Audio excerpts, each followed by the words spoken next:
new U.S. Census data shows the country's population is more diverse and multiracial than ever before. The white, non-Hispanic population remains the largest racial and ethnic group in the United States, but the overall share of that population decreased by nearly 9% since the last census in 2010. In contrast, the Hispanic or Latino population saw significant growth over the past decade. This data will ultimately determine congressional maps for the next 10 years.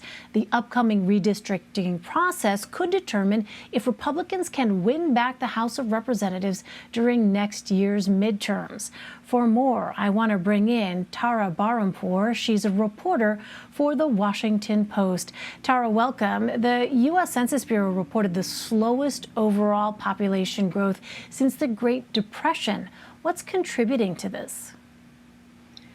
That's true. Basically, the population has been shrinking, and part of the reason has been a factor of the Great Recession. Millennials had been putting off having children, but also there's been a slowdown in immigration, and the immigrant groups that had been sort of fueling a lot of the growth before have been maturing, and also their fertility rates have subsequently been going down, sort of more in line with the white population and the previous people, the previous population's rates.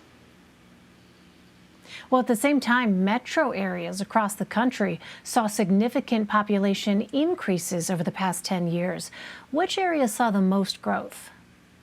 That's right. The fastest growing city was actually Phoenix, which bumped down Philadelphia as the fifth largest city.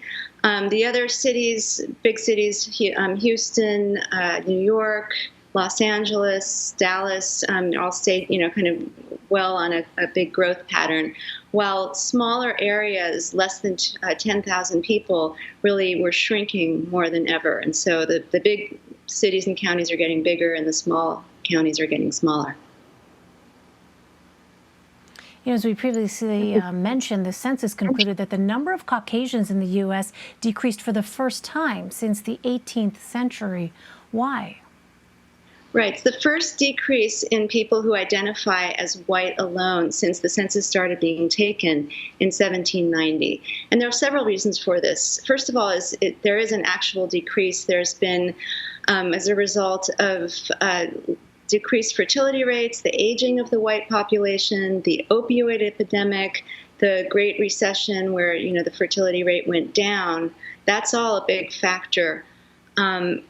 But also, there's been a sort of a evolution in the way that people self-identify and the way that they can self-identify in the census. So there's a lot more mixed race people in that category. There's people who think of themselves as more mixed race, and it's easier for them to fill that out in the survey now.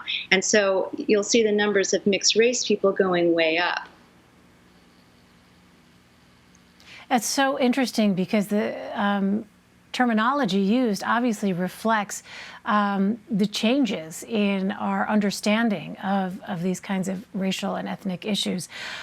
Tara, what did the latest data tell us about the younger populations in the U.S.?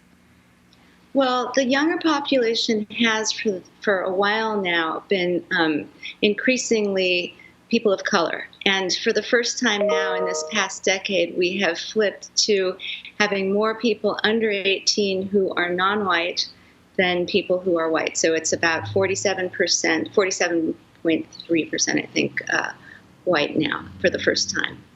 And that's going to continue. The trend is going toward a more diverse nation, to the point where in a few decades we expect that the white population will no longer be the majority. All right, a changing country. Tara Bahrampour. Tara, thank you very much. Thanks so much for having me.